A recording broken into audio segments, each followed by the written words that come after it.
16 श्राद्ध में ऐसा नहीं है कि कोई पुण्य का कार्य नहीं करना चाहिए, या ये मत करो, या फ्रिज मत लाओ, या नया मकान मत लाओ, या प्रॉपर्टी का सौदा मत करो, या ये मत करो, वो मत करो। अगर कोई महाराज जी आपको मना कर रहे हैं और कह रहे हैं कि श्राद्ध पक्ष में ये नहीं करना चाहिए, वो नहीं करना चाहिए, तो उनको समझा दो, अगर पितृ हमारे पूर्वज हैं, अगर हमने कोई सौदा करा है, हम कोई सामग्री लेकर आए हैं, कोई पुण्य का कार्य कर रहे हैं, कोई अच्छा कार्य कर रहे हैं और हमारे पितृ हैं, तो ये निश्चित है कि 16 श्राद्ध में हम कोई कार्य करेंगे तो हमारे पूर्वज बड़े खुश होकर हमको आशीर्वाद प्रदान करेंगे। श्राद्धों के लिए, पितरों के लिए कई लोग बहुत डरा रहे हैं, बहुत डरा देते हैं कि तुम्हें ऐसा करना ही पड़ेगा, पिंडदान तो तुम्हें देना ही पड़ेगा, तुम ये नहीं करोगे तो ऐसा हो जाएगा, तुम 16 श्राद्ध में ऐसा दान करो, ऐसा ये करो, ऐसा वो करो। निवेदन है, शिव महापुराण की कथा कहती है, बड़ी मस्ती में अपनी जिंदगी जियो, बड़ी मस्ती में जियो, अपने जीवन को सार्थक करने के लिए करो।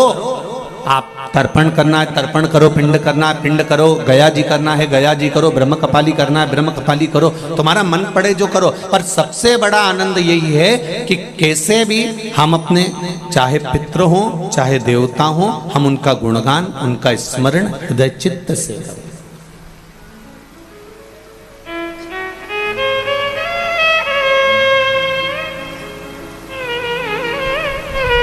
खूब करो।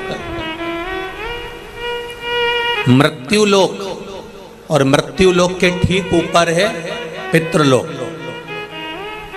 पितृलोक के ठीक ऊपर फिर आगे जाकर देवलोक, फिर देवलोक से और ऊपर जाकर स्वर्गलोक। ऐसे क्रम हमारे यहां बने हुए हैं कि मृत्युलोक से ठीक ऊपर की ओर पितृलोक है।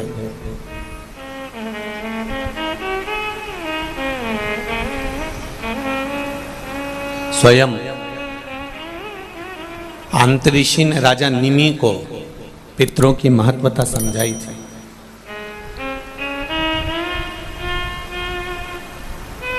और शिव महापुराण का श्री बालाजी, श्री हनुमान जी, श्री हनुमत शिव महापुराण की जो कथा 5 दिवसीय चल रही है, इसमें एक स्मरण करिएगा। आपके पास में कुछ देने के लिए नहीं है, आप किसी को कुछ नहीं दे सकते, तो श्राद्ध पक्ष में जब आप भगवान शंकर का आराधना करें तो 27 मनके की माला से अगर आप भगवान शिव का नाम जप कर रहे हैं, 27 मनके की माला से आप भगवान का भजन कर रहे हैं, 27 बार आप मुख से भगवान का नाम ले रहे हैं, 27 बार आप भगवान का स्मरण कर रहे हैं, तो ये श्राद्ध पक्ष में आपने तर्पण करा ना करा, पिंड करा ना करा, गया गए ना गए, आपने कुछ दिया ना दिया, आपने कुछ प्रदान करा ना करा, पर 27 बार भगवान शंकर का नाम या राम का नाम या कृष्ण का नाम आप अगर अपने पूर्वजों के निमित्तार्थ भी ले लेते हैं, तो शिव महापुराण की कथा कहती है कि श्राद्ध पक्ष में उन्हें गया, पिंड, तर्पण, ब्रह्म कमाली का फल मिल जाता है और उनकी मुक्ति निश्चित हो जाती है। कितनी बार जपना है? केवल 27, केवल 27, उससे ज्यादा कुछ। और यदि 27 बार आप भगवान का नाम नहीं भी जप सकते हैं और आपको लग रहा है कि पितृ दोष के 4 लक्षण आपके पास में, पितृदोष के 4 लक्षण बड़े होते हैं। पहला, घर में एक ना एक बीमार पड़ा रहता है, एक ठीक होगा, एक बीमार होगा, एक ठीक होगा, एक बीमार होगा, ये पितृदोष का लक्षण। दूसरा, 1 रुपये कमाया, 1.25 रुपये खर्च हो रहा है, कहीं ना कहीं पैसा आके रखाता है और 2-3 दिन में पैसा चले जाता है, साथ में रखा हुआ भी धन जा रहा है, पितृदोष का लक्षण है। तीसरा, घर में जितने सदस्य हैं आपस में किसी ना किसी बात के पीछे उनमें क्लेश बना रहता है, मन मुटाव बना रहता है, थोड़ी थोड़ी बात में कुछ ना कुछ क्लेश हो जाता है। 5वां, घर के बच्चे चिड़चिड़ प्रवृत्ति के होते जा रहे हैं, तो ये 4 लक्षण पितृदोष के बताए हैं। इन पितृदोष का निवारण आप गया जी चले जाएं, ब्रह्म कपाली करा लें, या तर्पण दे दें, या पिंड दे दें, उससे अधिक फल शिव महापुराण की कथा कहती है। आप शंकर भगवान के मंदिर में जब 1 लोटा जल लेकर जाते हैं, शिव जी को 1 लोटा जल जब समर्पित करते हैं, तो उस जल को धीरे धीरे 27 बार आप पंचाक्षर मंत्र, षडाक्षर मंत्र या श्री शिवाय नमस्तुभ्यम बोलकर अपने पूर्वजों का स्मरण कर जो 16 दिन उस एक ही कलश, बार बार 27 बार कलश नहीं भरना है। जो लोटा भरकर लेकर गए हो, कलश भरकर लेकर गए हो, उसी को 27 बार आपको केवल शिव जी पर गिराना है। जो 27 बार जल एक ही कलश का समर्पित कर देता है, उसके पूर्वजों को तुरंत मुक्ति फल प्राप्त हो जाता है। उसको फिर तर्पण आदि की जरूरत नहीं पड़ती। जल तो रोज चढ़ाते हो ना आप लोग, रोज जाते हो ना।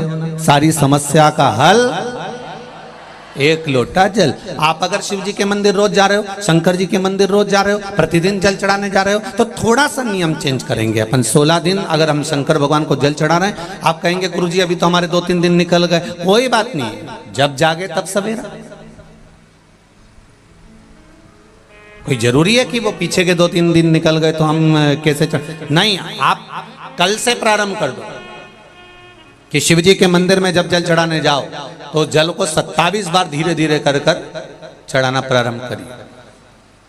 16 श्राद्ध पूरे होंगे, नवरात्रि आएगी, दीपावली आएगी, और नवरात्रि से और दिवाली के बीच में आपको खुद ये फल प्राप्त हो जाएगा कि आपने 27 बार जो जल चढ़ाया है उसका फल मिला कि नहीं मिला, आपको मिला कि नहीं मिला, घर में शांति हुई कि नहीं हुई, घर में आनंद आया कि नहीं आया, संपदा बढ़ी कि नहीं बढ़ी, वैभव आया कि नहीं आया। केवल 16 दिन पूर्ण हुए, नवरात्रे और दिवाली के बीच का समय आप अंदाजा लगाकर बैठ जाए। भोला सब दुख काटो मारा, ओ भोला सब दुख काटो मारा। शिव शंकर जपूं तेरी माला, भोले बाबा जपूं तेरी माला। भोला सब दुख काटो मारा, ओ भोला सब दुख काटो मारा। भगवान की शरणागति का सुख क्या होता है, भगवान की शरणागति का फल क्या होता है। महाराज,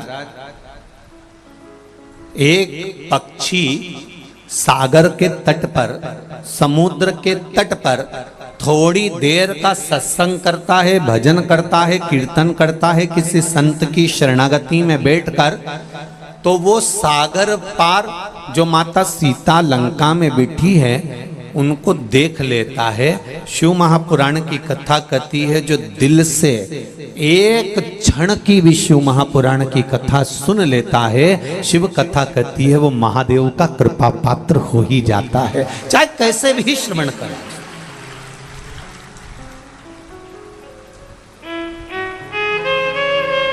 आप दिल से बस उसको स्मरण करो।